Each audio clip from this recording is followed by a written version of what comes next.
Bonjour à toutes et à tous. Nous nous trouvons aujourd'hui au sein de Zurich France, un des plus grands assureurs en France, pour découvrir avec nos intervenants la diversité des métiers au sein d'une grande entreprise. Nous tenions tout d'abord à remercier l'équipe de Zurich France qui est présente aujourd'hui. Et nous avons le plaisir donc de découvrir le profil de 4 collaborateurs présents ici aujourd'hui. Paolo Ribotta, directeur général de Zurich France. Je demande des applaudissements. Nous avons ensuite Ouli Sané, directrice des ressources humaines. Danaëlle Lemao, directrice ingénierie et prévention. Et enfin, Martin Delobadère, directeur commercial. Je vais me présenter aussi au passage. Moi, c'est Haroun, du coup, je me suis présenté comme je vous ai déjà expliqué. Nous sommes également en présence de jeunes aujourd'hui, des jeunes télémac, qui aujourd'hui sont venus pour vous interroger sur vos métiers et vos parcours. Je vous propose donc de commencer directement par la première question. Pourriez-vous nous décrire votre métier et nous dire quelle est la journée type pour vous? Pour commencer par vous, Ouli. Le micro. Alors, moi, je suis directrice des ressources humaines. Alors, je m'occupe beaucoup de recrutement, développement des collaborateurs, formation. On va travailler énormément avec les différents départements parce qu'on a une fonction assez transverse qui consiste à travailler avec les autres départements. Pour décrire, ah oui, il y a aussi de la paye, de l'administration du personnel. Voilà, on gère toute la vie des employés dans l'entreprise, mais également, quand ils sont arrivés, la gestion de leur carrière tout au long de leur parcours chez Zurich. Pour parler de journée type, j'en ai pas vraiment en fait, de journée type, parce qu'il ne se passe jamais la même chose d'un jour à l'autre. Voilà, c'est ce que je répondrai. Très bien, merci beaucoup pour cette intervention. Allez-y, Daniel. Alors, côté ingénierie, moi, je vais surtout vous parler de la journée type d'un ingénieur, un ingénieur qui fait partie de mon équipe. D'abord, il faut revenir sur ce que fait un ingénieur dans une compagnie d'assurance, parce que ce n'est pas forcément évident pour tout le monde. Il faut comprendre qu'une compagnie d'assurance a intérêt à limiter la sinistralité de ses assurés. Je vais faire une analogie très rapide avec, par exemple, l'assurance auto. Plus de sinistres en fait, qui arrivent, plus du coup ça coûte cher pour l'assurance. Donc on a intérêt à limiter en fait cette sinistralité. Et donc c'est pour ça qu'on fait de la prévention, qu'on envoie des ingénieurs chez les industriels pour les conseiller afin d'éviter qu'il y ait des incendies, des explosions, des inondations qui génèrent des dégâts. Et donc pour faire ça, voilà, on envoie nos ingénieurs. Alors ils vont visiter tout type d'industrie. Ils font entre 20 et 60 visites par an. Et c'est extrêmement enrichissant parce que, par exemple, moi, si je parle de mon expérience, dans ma carrière, j'ai visité, par exemple, toutes les coulisses de Disney. J'étais l'ingénieur chez Disney, donc je sais comment ça se passe derrière. J'ai été, par exemple, sur des éoliennes, voilà, j'ai donc à 80 mètres de haut, avec un harnais. Donc il y a pas de quotidien vraiment qui se ressemble. J'ai été voir, par exemple, des usines Bic qui fabriquaient des stylos, des rasoirs, voilà, que tout le monde connaît, d'autres marques extrêmement connues. Ça peut être dans l'alimentaire, ça peut être vraiment dans tout. Donc c'est un métier qui est assez intéressant quand on veut découvrir l'industrie, le monde de l'industrie, et aussi découvrir, être régulièrement en relation avec tout type de personnes différentes, des directeurs de sites qui sont tous différents les uns des autres. Voilà.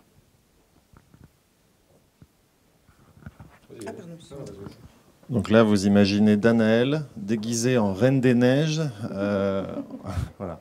Donc moi, je suis Martin Delobadère. Je suis le directeur commercial de Zurich France. Donc je gère une équipe de 7 personnes, de commerciaux.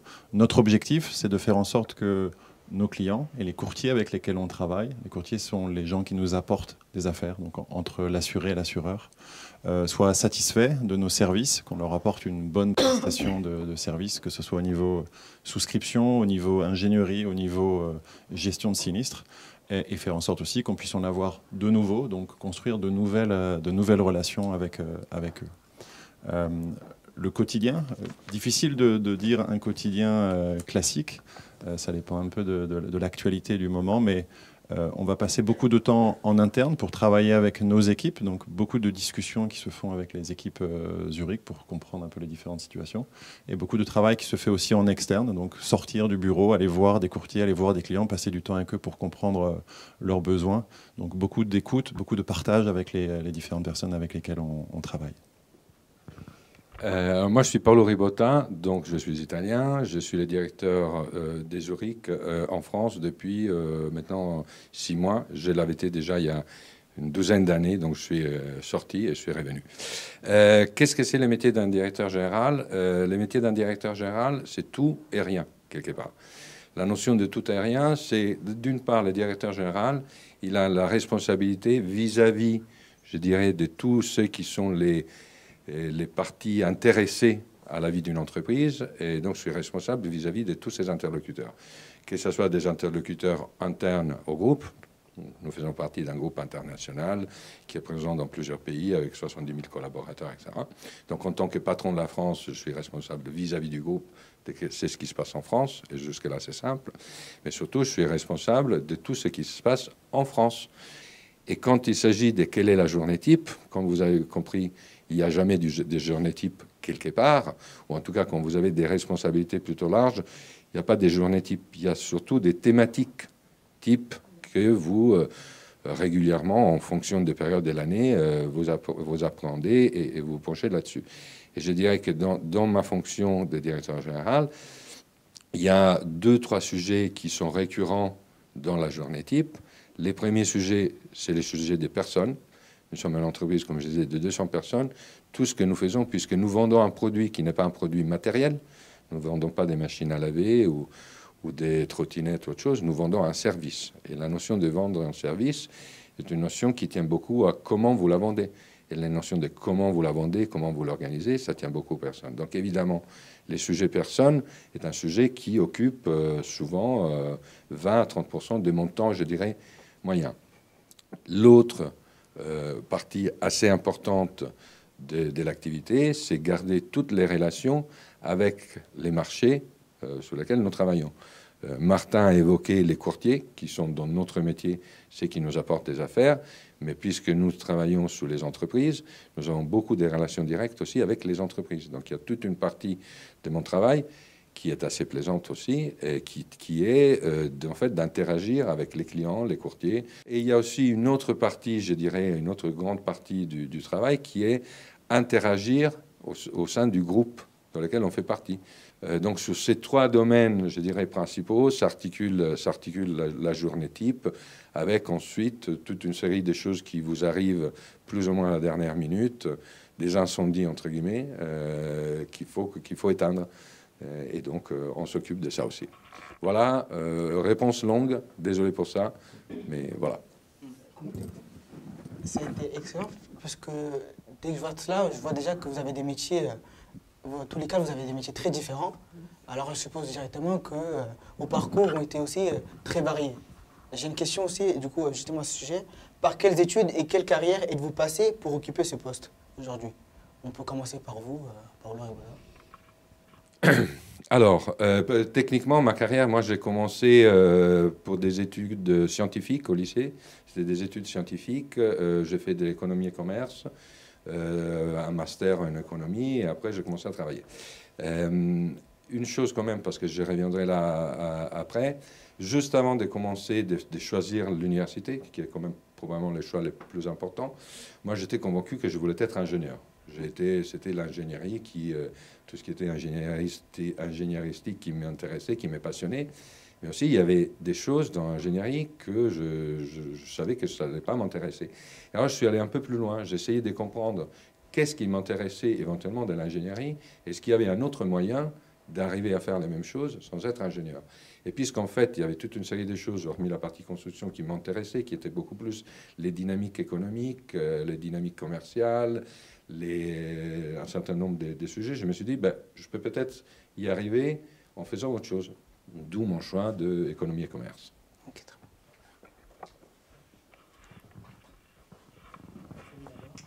bien. Donc, études. Alors, moi, j'ai fait des études financières. J'étais à l'université Paris-Dauphine, où j'ai fait... Alors, à l'époque, ça s'appelait un DESS. Maintenant, c'est un Master 2, je crois. De finance et de gestion des risques financiers. Donc j'ai commencé à travailler dans un groupe d'assurance qui s'appelle COFAS en direction financière. Donc j'étais analyste financier. Je travaillais sur les produits financiers, sur les fusions et les acquisitions des sociétés qu'on pouvait réaliser. Donc un début plutôt financier, technique, puis je suis dans ce cadre-là rentré dans un groupe d'assurance AIG américain, là pour faire le métier de souscripteur. Donc c'est d'analyste de risque, ceux qui travaillent sur l'analyse de risque et le travail sur les contrats d'assurance. C'est comme ça que je suis rentré dans ce métier de souscripteur, donc toujours sur une partie analytique. Et depuis, en réalité, quelques mois, j'ai ce rôle de presque un an maintenant. Je vais souffler ma première bougie sur la partie commerciale, donc qui est plutôt récente pour moi. Ça veut dire que j'ai eu un profil plutôt technique, financier, et qui s'est orienté progressivement vers un métier plus commercial. Et c'est en travaillant avec l'expérience que j'ai pu, comme ça, un peu ajuster l'orientation qui m'a plu. Alors donc, pour devenir responsable du département ingénierie, là, il n'y a pas 36 solutions. Il faut passer par la case terrain, être ingénieur d'abord. Moi, j'ai été ingénieur prévention pendant 15 ans. Et ensuite, du coup, je suis passé responsable du département. Pour être ingénieur prévention, il faut un diplôme d'ingénieur. Voilà. Et là, c'est pareil. Je connais très peu de diplômes parallèles. Donc, en général, soit ce sont des profils qui sortent de l'école et on est sur un diplôme plutôt généraliste, maîtrise des risques industriels. Ça existe. Il y a quelques écoles, notamment depuis ces 10 dernières années, qui se sont un peu développées.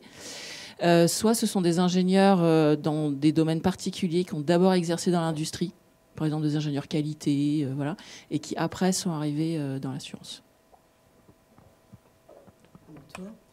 Alors moi j'ai commencé mes études par quelque chose qui n'a rien à voir avec l'assurance, avec les ressources humaines, pardon. Je voulais être infirmière, donc j'ai fait des études médico-sociales, passé les concours et commencé l'école d'infirmière. Puis au bout du premier stage, je me suis rendu compte que c'était pas pour moi, donc je suis repartie à l'école. Et donc là j'ai fait une licence d'administration économique et sociale avec une mention ressources humaines, une maîtrise et puis des stages. Ensuite, j'ai commencé mon métier dans les ressources humaines par une première société. Et Zurich est ma deuxième boîte et ça fait 20 ans que je suis là. Voilà. Aujourd'hui, je vais faire intervenir aussi les jeunes. Vous êtes face donc à des jeunes de mon âge aussi qui se posent plein de questions au niveau donc de l'orientation, de l'avenir. Ils se posent aussi des questions donc, sur l'entrée dans le monde professionnel. On a justement une question qui va en ce sens. Quel conseil donnerez-vous à des adolescents qui souhaitent faire votre métier? Vraiment, un conseil qui vous passe par la tête directement.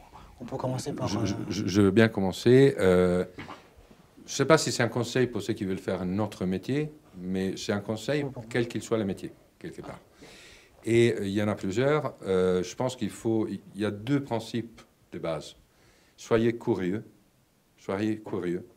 Regardez au-delà de ce que vous auriez sous la table ou des premières choses qui vont vous faire.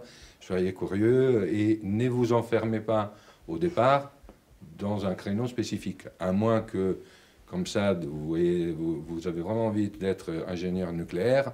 Et bon, si vous voulez vraiment être ingénieur nucléaire, il n'y a que ça, quelque part. Si vraiment c'est ça la passion et cette passion continue, il fera ingénieur nucléaire. Mais surtout, soyez curieux, ça c'est la première chose.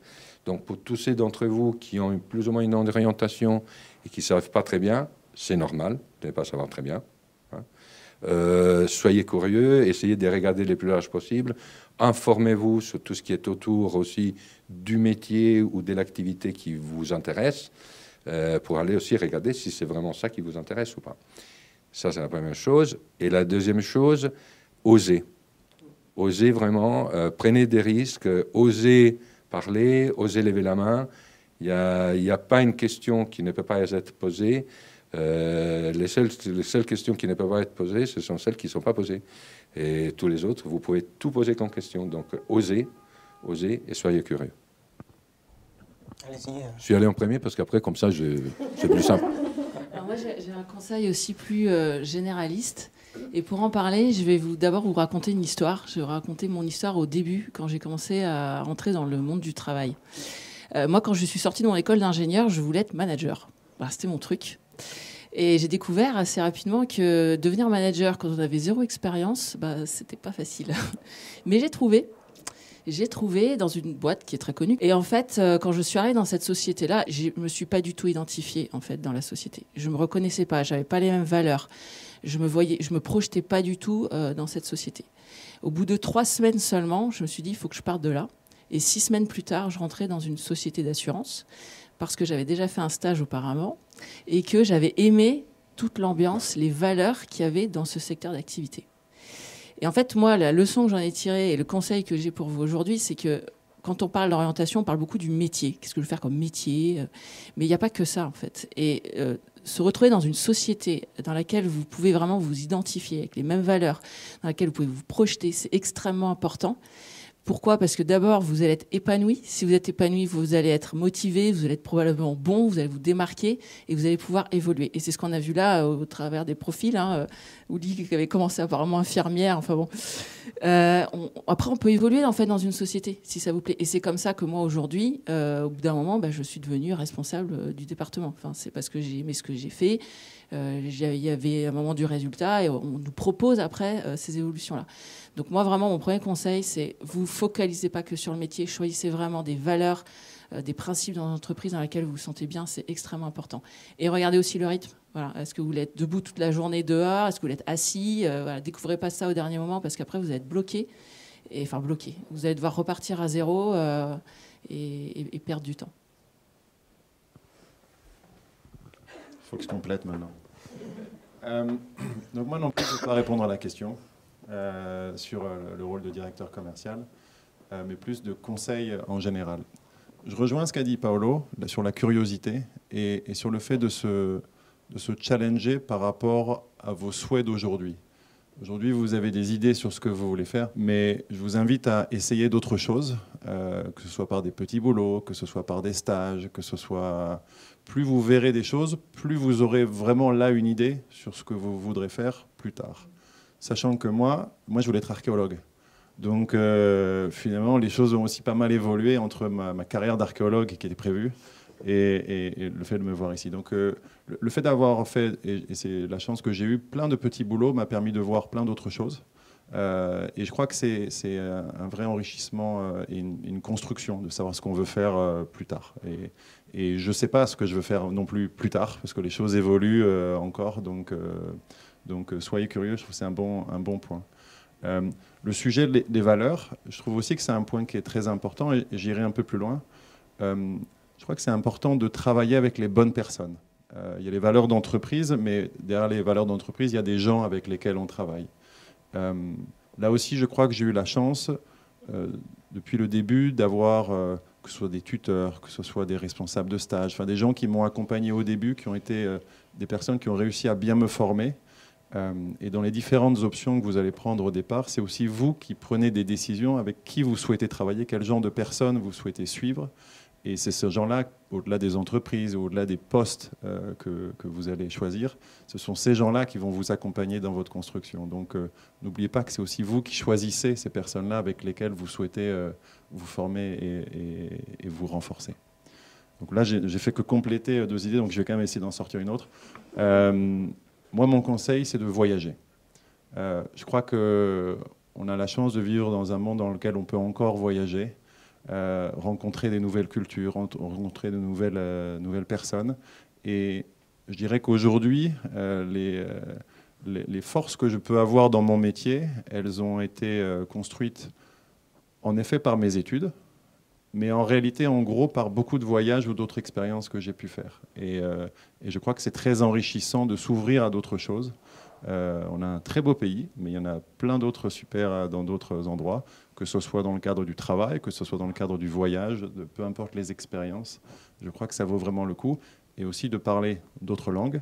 En l'occurrence, on est dans un groupe international où l'anglais est très très important, anglais ou autre langue, donc il faut absolument que ces sujets soient bien maîtrisés par vous. Donc ça, c'était mon 3e, et là, pour le coup, c'était le mien. Ouli, allez. Alors, moi, je rejoins assez bien ce que disent Paolo, Martin et Danaël. Et j'ajouterais une chose. C'est vraiment important de faire un métier que vous aimez, dans lequel vous vous sentirez bien. Et pour ça, vous avez largement le temps de vivre toutes les expériences pour pouvoir vraiment choisir ce vers quoi vous avez envie d'aller, parce que la carrière professionnelle, elle est très longue, elle dure très longtemps. Et c'est important de s'y sentir bien. Vraiment, c'est très important de s'y sentir bien. Vous êtes étudiant, n'hésitez pas. Si vous allez dans une voie, ça ne marche pas, n'hésitez pas à recommencer. Il n'y a pas de règles, il n'y a pas d'âge. Voilà. Il ne faut vraiment pas hésiter à trouver sa bonne voie et vraiment à se sentir bien dans ce que vous ferez dans le futur. Puis après, rien n'est figé dans le marbre. On peut toujours se réinventer, faire complètement autre chose, voyager. Voilà. Mais je voulais rajouter quelque chose. Tout ce que vous faites, vous ferez, y compris les essais, etc. Faites-les bien. Mettez-y tout votre engagement, votre dévouement. Vraiment, faites les choses, faites-les bien, quelle qu'elle soit la chose, que ce soit professionnel ou que ce soit personnel. Ça, c'est aussi important que tout le reste. Donc, donnez-vous aussi les moyens de réussir en travaillant beaucoup. Aujourd'hui, c'est l'école. Demain, c'est encore une école. Ça s'appelle plus école, mais c'est encore une école.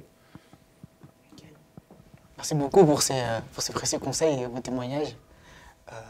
Du coup, à l'issue de ces échanges et de ces éléments de réponse déjà très complets de nos intervenants, avez-vous d'autres questions à leur poser, des idées, des questions qui vous passent par la tête? Comme Paolo Ribosa l'avait dit, n'hésitez pas. Alors, vous avez eu tous des parcours très différents et très intéressants, mais durant vos parcours, avez-vous eu des moments de doute et de démotivation?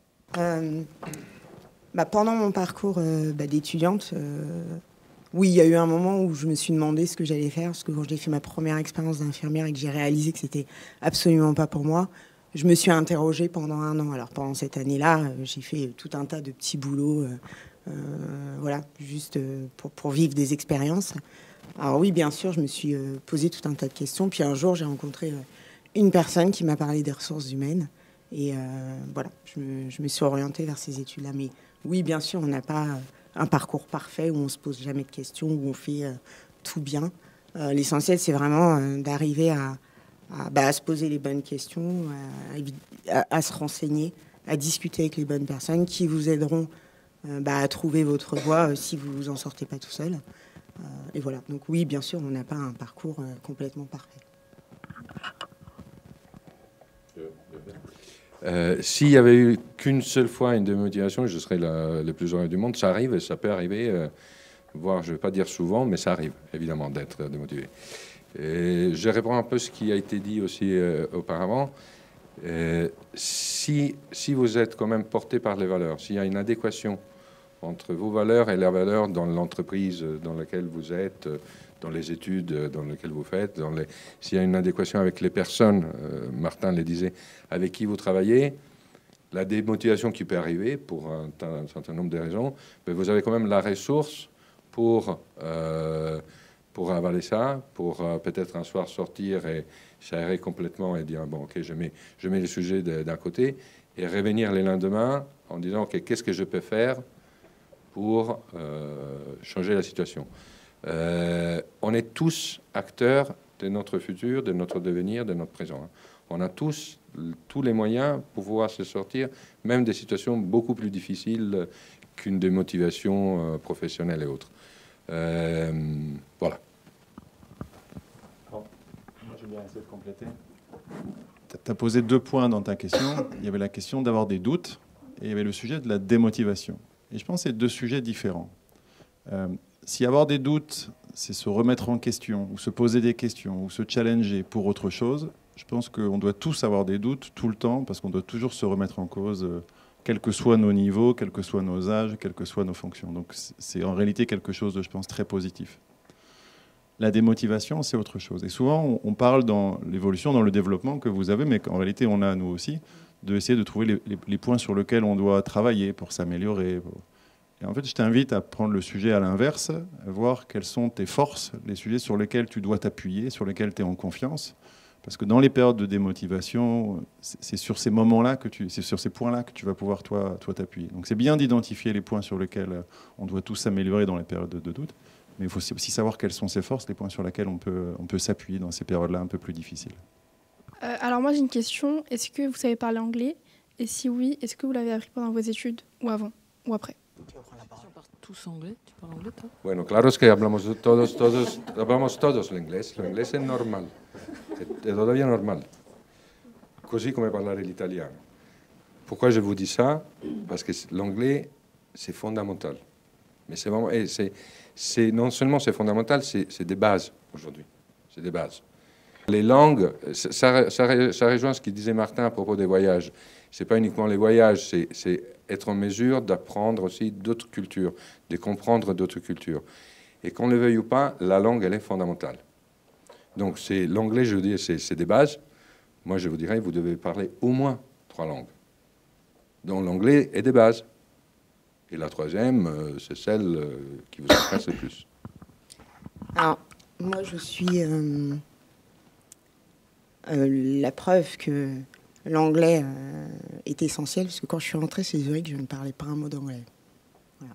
J'étais complètement nulle.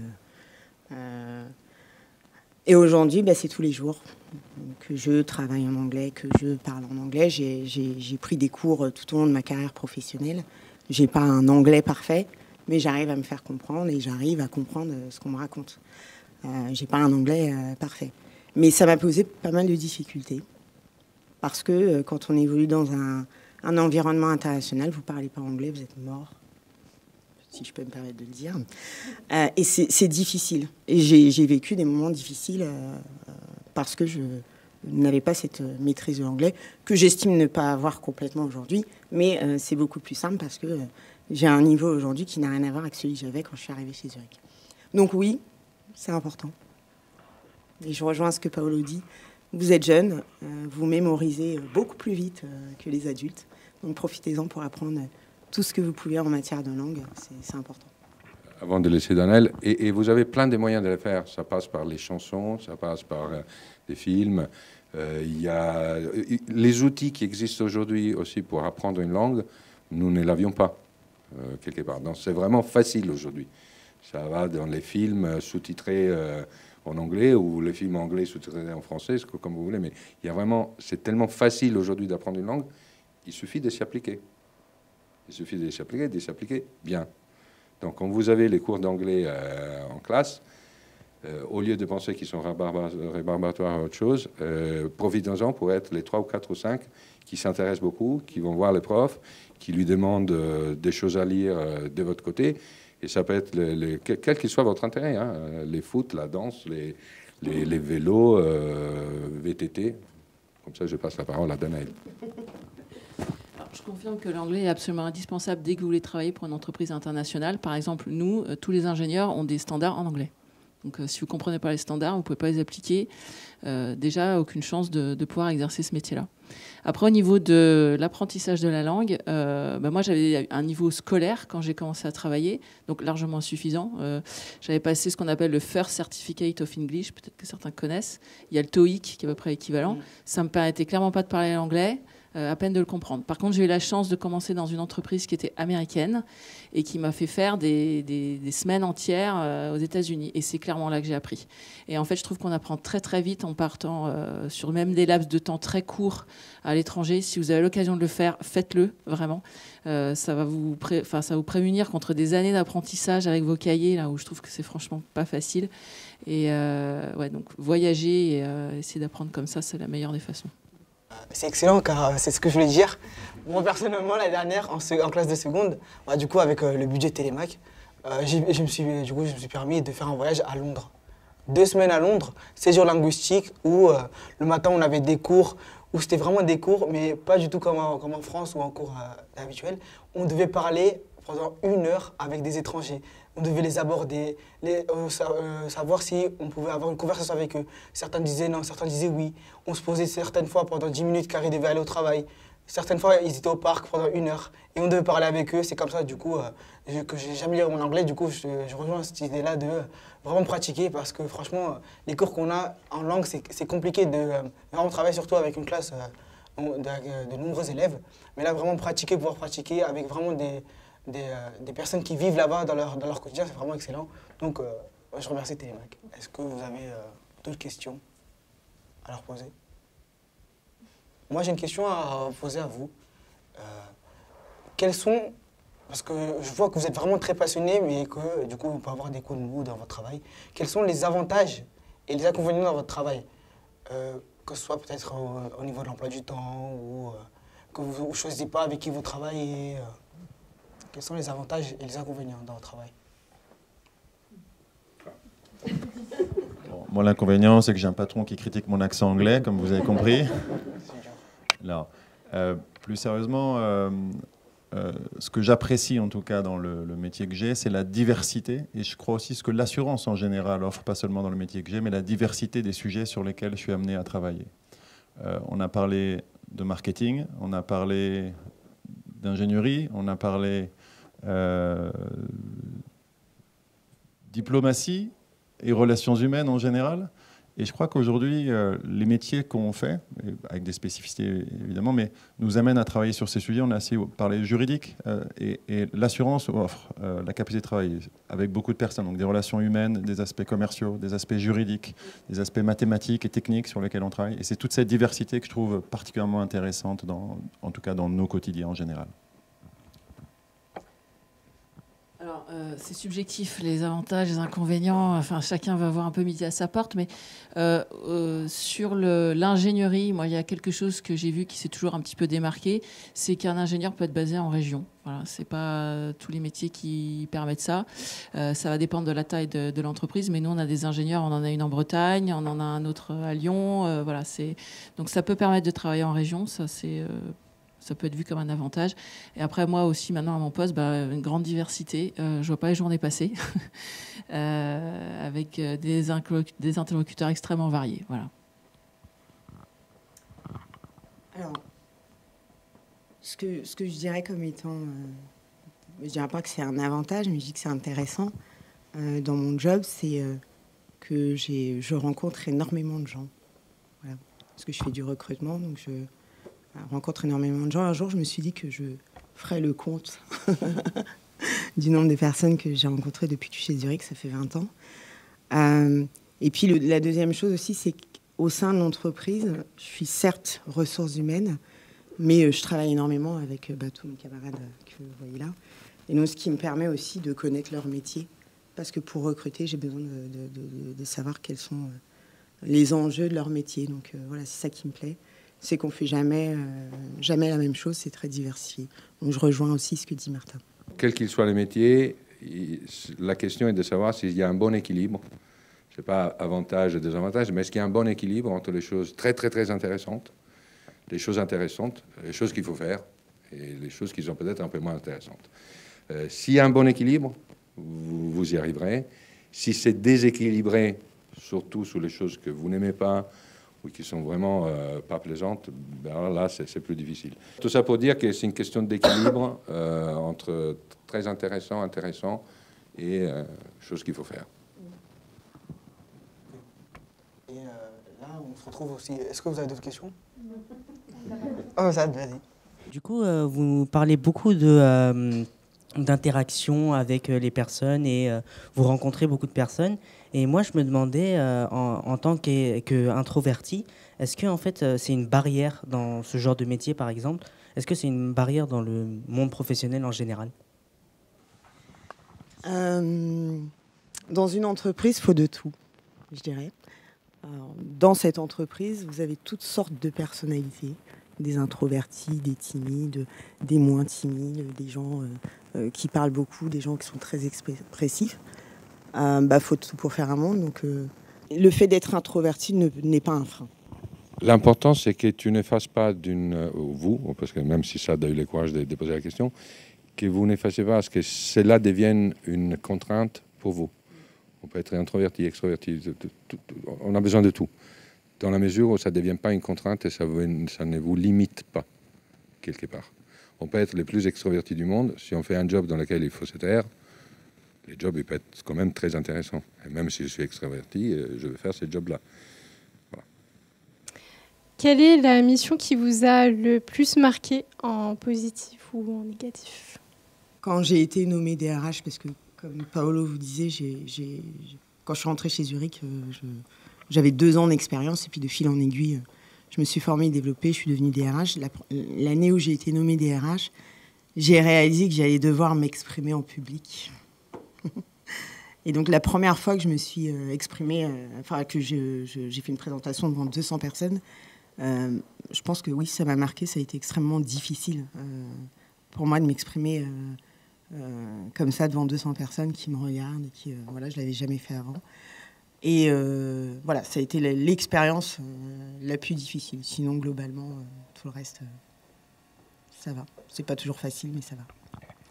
Moi, puisque c'est un métier personne, et moi j'ai commencé comme souscripteur, je ne l'ai pas dit au départ, j'ai commencé comme souscripteur, après j'étais responsable d'une équipe, après j'ai changé de compagnie, j'étais responsable d'un TP plus grande, etc. etc.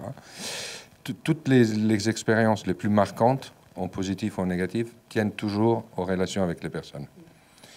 Donc les plus marquantes, il y en a une. C'est peut-être pas la plus marquante, mais assez marquante. J'étais déjà petit responsable d'un truc, etc. J'arrive dans une société, c'était Zurich en Italie, et on parlait italien, donc il faut parler d'autres langues. Et je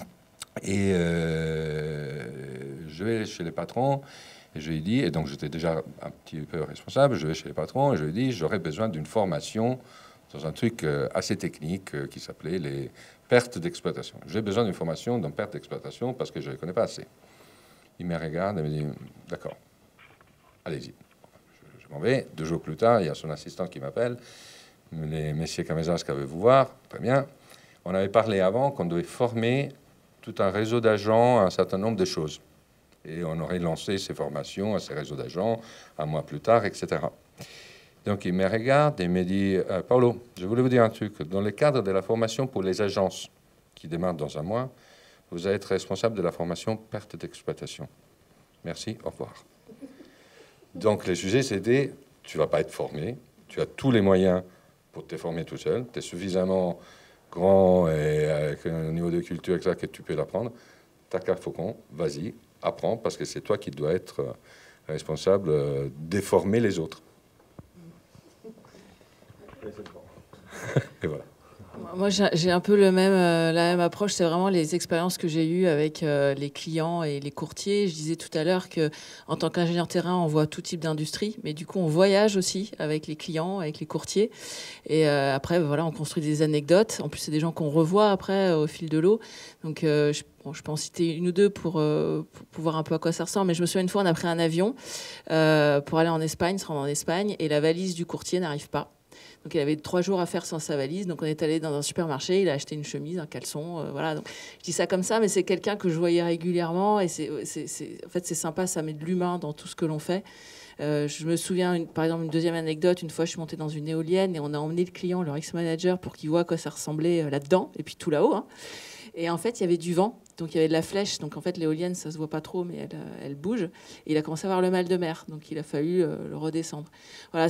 Et en fait, c'est une série d'anecdotes comme ça, de petites choses qu'on vit au quotidien avec nos clients, nos courtiers, voilà, qui enrichissent nos expériences et qui sont sympas.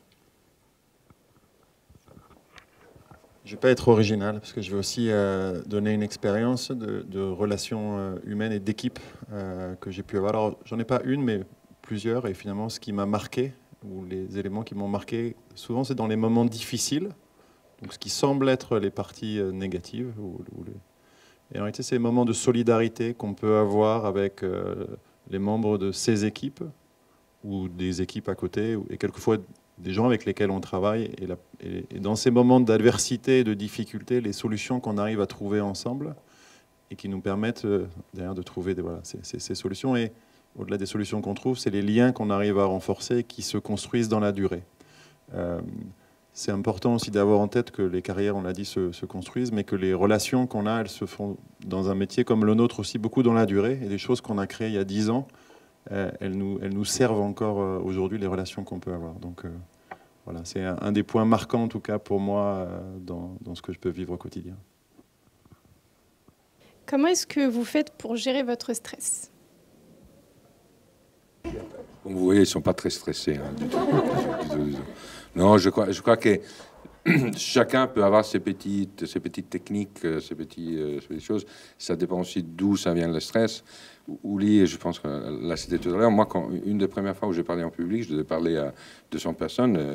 J'avais toute la bouche sèche, etc. Bon, là, il peut y avoir des techniques, vous respirez et autres. Donc, d'une part, il y a des techniques, parfois, pour gérer le stress. Je reprendrai aussi ce qu'il avait dit Martin auparavant.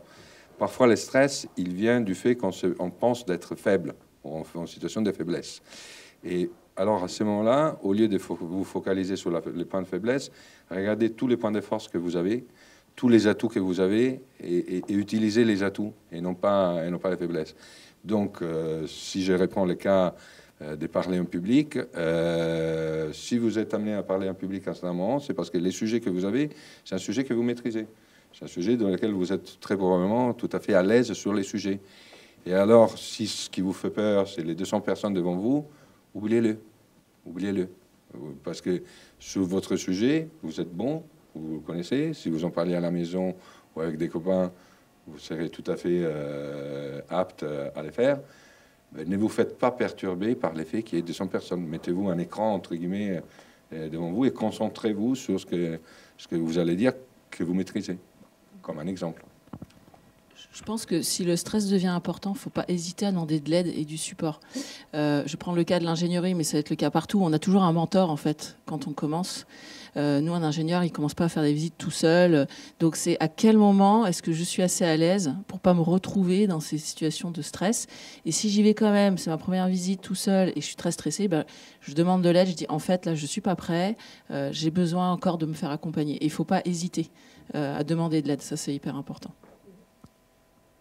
Et je crois qu'il faut aussi se dire que tout le monde est stressé à un moment ou à un autre. Et que le fait d'être stressé, il n'y a rien d'extraordinaire. J'ai une mauvaise nouvelle à t'annoncer. Tu auras des moments de stress toute ta vie.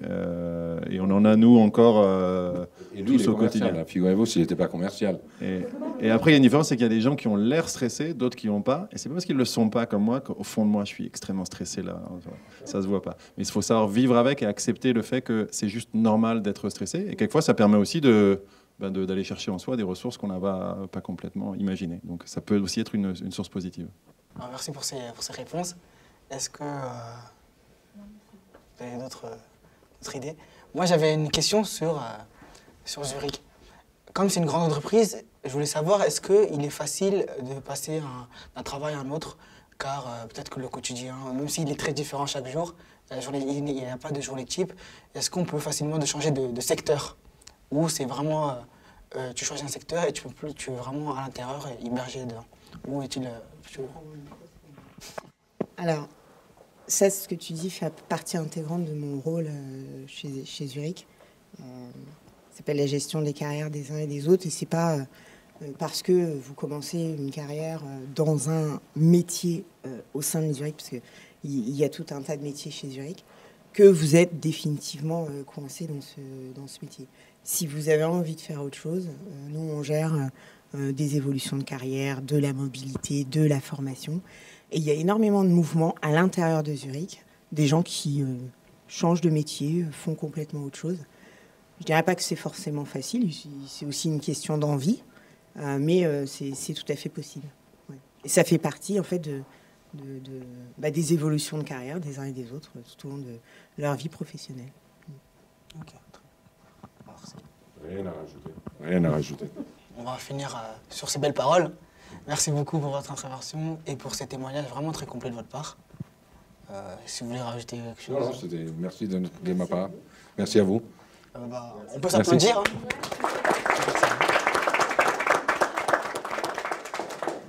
J'espère que cette interview vous a apporté plein d'informations. Personnellement, ça a été vraiment une chouette expérience.